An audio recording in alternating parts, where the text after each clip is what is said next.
Hello world. I'm an unemployed ex-big tech software engineer with 25 years of experience in the tech industry. Now that I'm involuntarily early retired, I finally got the time to notice a few things about our world. It's becoming clearly apparent to me that a handful of big tech companies have a near total monopoly over our digital lives. This is done through the form of subscription services. We have a dependency on these digital services for working, for entertainment, for even just living our lives. Now, these tech giants have fostered this kind of dependency on their subscription services by making it super easy and cheap initially for people to opt into. But as more and more people become subscribed and dependent on these services, they're then able to jack up the prices while reducing the quality and functionality of these services. A good example of this is Netflix, right? Where they keep raising the price of their monthly subscription, and then simultaneously they keep adding more and more ads into their service, disrupting the movies that we're trying to watch. So I don't want to be this dependent on the big tech companies because honestly, I don't like spending so much money on it and it just sucks. And that's where the idea of a Homelab comes into play. The idea of a Homelab is that of hosting your own hardware and using it to run your own software services in your home network. This then allows you to cut out these subscription services and save yourself lots of money. So how do we create a Homelab? Well, I've been running my Homelab for several years now and want to share some tips. The first thing you need is hardware.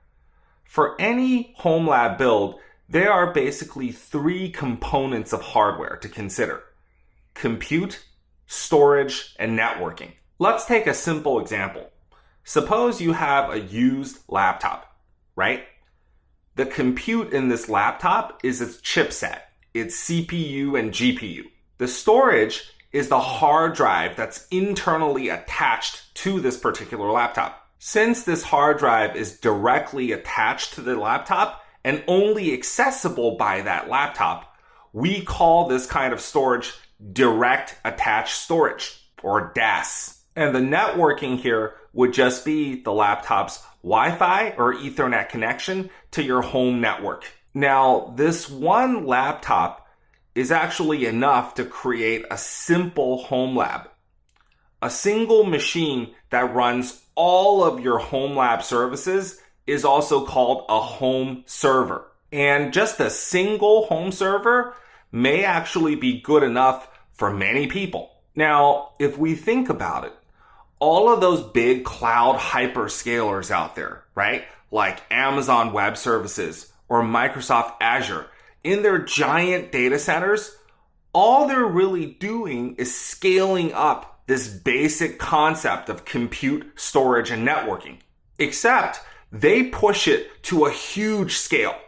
Think tens of thousands of computers, zettabytes of storage, all networked together. Now, we can do a similar form of hardware scaling at home.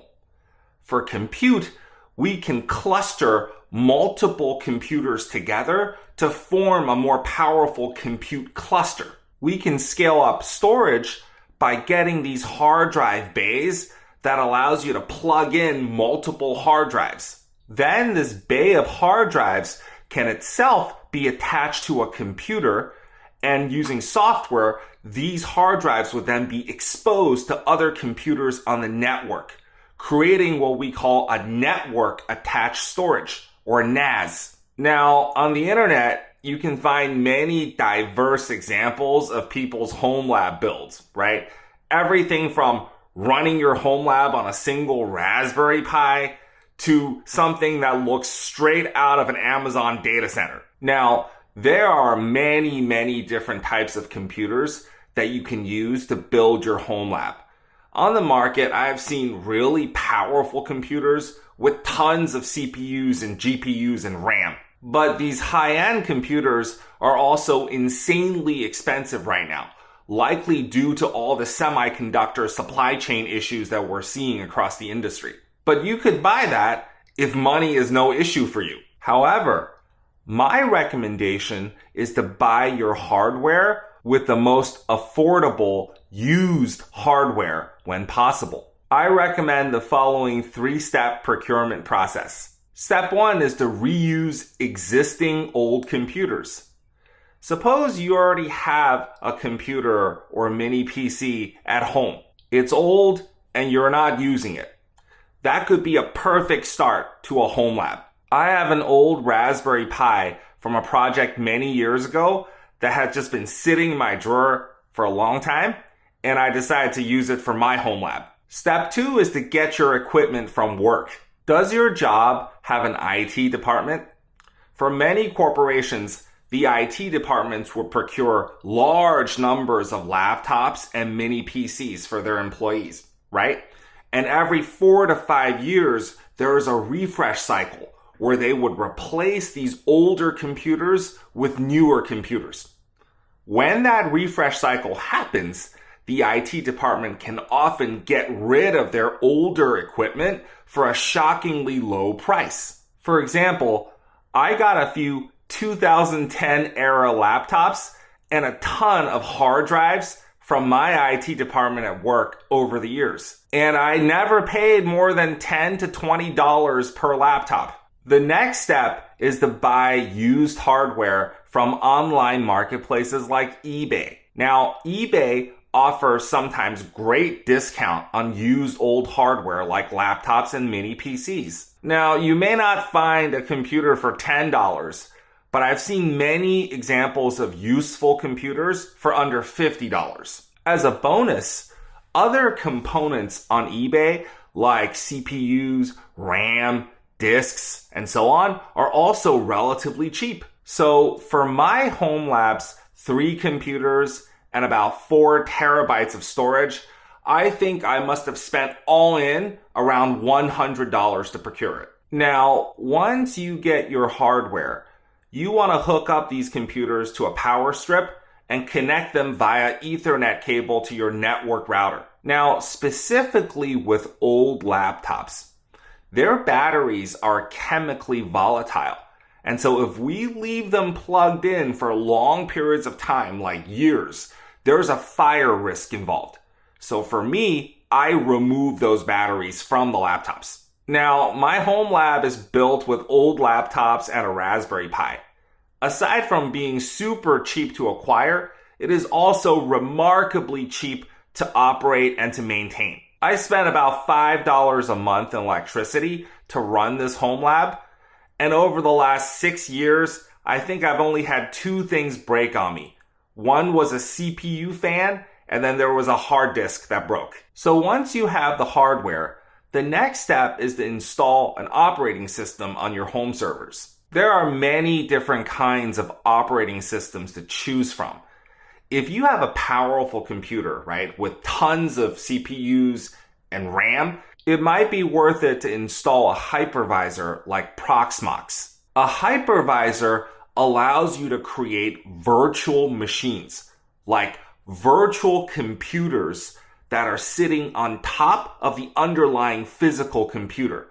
Each of these virtual machines could have their own operating system. With a hypervisor, you could have one virtual machine running on Windows operating system and another virtual machine running on the Linux operating system, for example. With that said, however, I find the Linux operating system to be the most ideal one for home labbing because it's free, open source, and highly resource efficient. I use the Lubuntu and Raspbian variants of Linux on my home servers. Now, along with the operating system, you might want to consider installing software that will make your storage more resilient. Why do we need that? Well, by default, hard drives run on this standard called RAID 0. Okay? And what it means is, suppose you have a file that's important to you, like a document or an important photo, and that's stored on your hard drive. When that hard drive dies, that file's gone. Now, if we look at a subscription service like Google Drive, for example, one of its key selling points is that your files will not be lost if a hard drive at Google's cloud data center happens to fail. So in our Homelab, we can achieve that same kind of resiliency to hard disk failure through using software. Software that reformats your Homelab's hard drives to be RAID 5. Now, my favorite software tool to do this is the MDADM utility. Now, once we have our operating system installed, it's possible to install our software services directly on that operating system. That's called installing it on bare metal. But in general, it makes way more sense to run these software applications and services within containers. Using a container is like putting your software apps into these neat little boxes so that they don't interfere with each other. I prefer using the Docker container runtime. Now, with Docker installed on all of your home servers, you're able to cluster your servers together to form a more powerful compute cluster using this tool called Docker Swarm. This is Docker's built-in container orchestration tool. Now, once you get Docker set up, you'll want to install a number of applications that are used to visualize and manage the state of your physical servers, your Docker containers, and the software applications that are installed within those Docker containers. For monitoring and visualization of the physical servers, I prefer using Prometheus to do the monitoring and Grafana to do the visualization. And for managing containers, I prefer this nifty little tool called Portainer. Portainer allows me to see all the containers, to manage those containers, and to be able to read things like logs for each container and get shell access directly into these containers. And the funny thing is, Portainer itself runs within a container. Finally, I have a dashboard web application called Heimdall. It's basically a web page filled with links to my self-hosted services. And speaking of services, in general, I prefer to use open source software for all of my Homelab services. And that's because open source software is free, and once you download the software, you own it. And if you want to modify it and customize it to suit your own needs, you can do so. All right, let's dive into some really useful Homelab services that I use. So, Home Assistant is a home automation platform that's designed to run locally within your Homelab. This platform allows you to integrate with all sorts of sensors in your home network that pulls in physical environment information like light, temperature, pressure, humidity, motion, human presence, and so on. With this environmental information, Home Assistant can then visualize and automate your internet-connected devices that do something, right? Like smart lights, smart plugs, smart speakers, thermostats, and even autonomous household robots. This free software basically replaces big tech's home automation solutions like Apple HomeKit and Amazon Smart Home. What I find really amazing about Home Assistant is that this software platform integrates with almost all internet-connected home automation devices out there. So you're not locked into a specific vendor ecosystem like Google's or Amazon's or Apple's ecosystem. Now, home automation is an incredibly cool concept that probably deserves its own vlog. But in terms of saving money, Home Assistant saves me money in two ways. The first way is through its environmental monitoring and automation capabilities. It saves me money on energy costs. Home Assistant can automatically turn off lights and appliances when no one is around. The heating and air conditioning around the house can be automatically adjusted based on environmental information, like time of day, ambient external temperature, or human presence. All told, these automated adjustments saves me about $50 a month in reduced energy consumption. The second way it saves me money is by providing free remote vehicle telematics data. I did this by plugging a small $10 OBD2 dongle into my used cars. I installed this Torque app on my Android smartphone. With this in place, I'm able to collect vehicle information like GPS, speed, odometer, engine diagnostic data while in the car. That data is sent from the dongle to my smartphone and then streamed from my smartphone into Home Assistant in near real time. This kind of vehicle data is incredibly helpful for vehicle tracking and for preventative maintenance. Now, Honda offers a similar paid subscription service for $10 a month. So that's how much it's saving me. Another super useful Homelab service is Frigate. Frigate is a network video recorder, or NVR. It captures real-time video feeds from various IP cameras that are around my house. It takes that video data, stores it within my Homelab, and analyzes that video footage with an AI vision model. This then allows Frigate to detect unusual behaviors involving people, animals, vehicles in places where they shouldn't be. Frigate is able to do this detection locally and in near real time. Once it finds an unusual event, it can save a clip video of this event and then send me an alert via my smartphone. A similar NVR security system, like the Ring camera system, for example, costs around $15 a month for the same functionality. One ultra useful Homelab service is Nextcloud. I use Nextcloud for storing, managing, searching, and retrieving all of my digital documents and files. Think of Nextcloud as a local replacement for Box or Google Drive.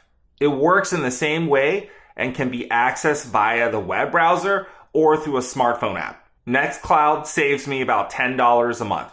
Now, secure management of our passwords is very important. Many people use online cloud-based services like 1Password for managing their passwords.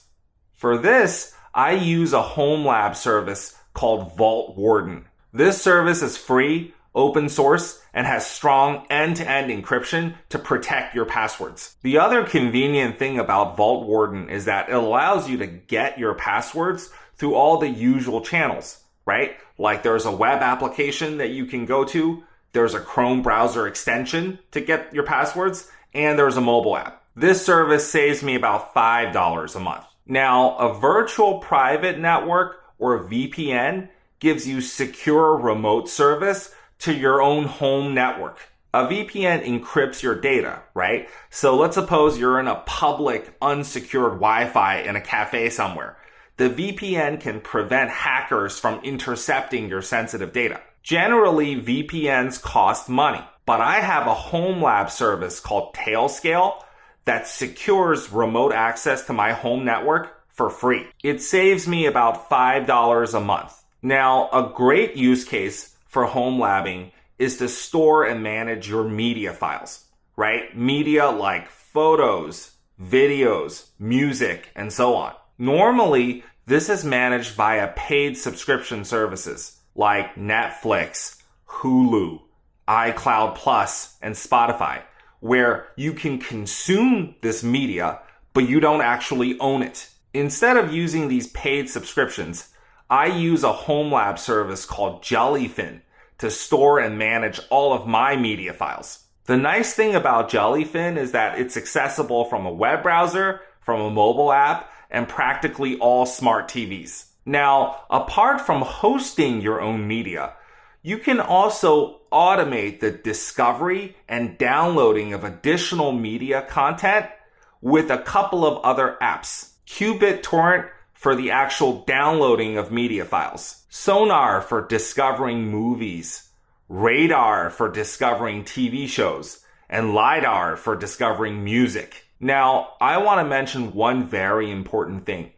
You do not want to pirate media content. You should only download media content that's either free or you have legal rights to it. Remember, With great power comes great responsibility. Anyways, getting rid of all of these media subscription services would save about $35 a month. Now, for the software engineers and techies out there, suppose you're building a complex software application and you need to set up a lower environment to test this application out in. There are all of these components that needs to be provisioned and orchestrated for such an environment. Components like databases, app servers, automation workflows, event streams, web proxies, load balancers, and so on. If we were to purchase these web services from public cloud services like AWS or Microsoft Azure, that would amount to a hefty sum of money every month. But with a Homelab, you can provision local containerized versions of these same web services. And you can orchestrate these containers using tools like Docker Compose or Docker Swarm templates. So instead of using Amazon web services, you can use local web services. This saves me about $50 a month. Finally, you can run AI large language models directly on your Homelab. I use a service called Ollama to do so. Now, don't get me wrong. Most Homelab setups do not have the hardware resources to actually run a modern frontier large language model. Think ChatGPT 5 or Claude Opus. These models have trillions of parameters and require an insane amount of memory to actually run. Instead, I run much smaller, optimized language models that are designed for edge computing devices. These models top out at 1 to 2 billion parameters. My current favorites are Google's Gemma model and Liquid AI's LFM2 model. Now, these models, while being very small and resource efficient, they're also quite useful. I use these models all the time for searching for information and for creating text and copy. They can be strapped into an agentic harness to do basic programming and scripting as well. Running entirely locally within a Homelab, these AI models will work even when there's no internet connection.